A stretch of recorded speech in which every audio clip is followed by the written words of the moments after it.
This stew has survived wars and empires. Let's talk about the history of Stifado. The name Stifado comes from the Venetians who ruled over Greece in the Middle Ages. So it's a stew. I can almost see like that becoming Gen Alpha phrase, like stewed stew. Stewed stew. The dish classically now is made with tomatoes and pearl onions, these little guys. Meat, usually beef, or it could also be rabbit, or you can make a vegetarian version too. And then there are warm spices like cinnamon and cloves and a little bit of tanginess from the tomato. But before the tomato made its way to Europe, more on that later, they were using either like vinegar or honey for that sweet and sour kind of vibe. This stew itself, in a different iteration, was around since ancient times in Greece, but the concept of stewing is essentially prehistoric. So let's take it back to literally like 20,000 years ago, and prehistoric ancestors, they were making some kind of a stew-ish out of a deceased animal who they killed, and they would take the meat with some vegetables and water and hot stones, and they would heat that up and boil it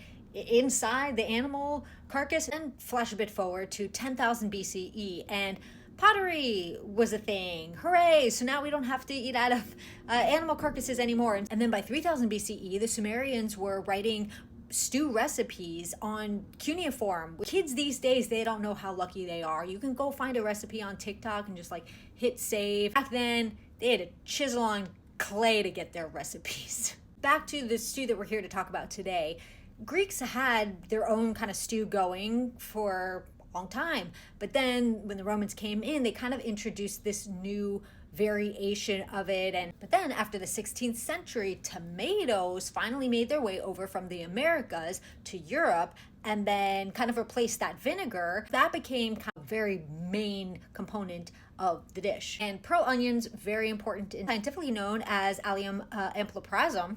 So that's a fun thing to say. They are essential in this. And fun fact, their closest relative is the leek. So you might think that they're just like little baby onions.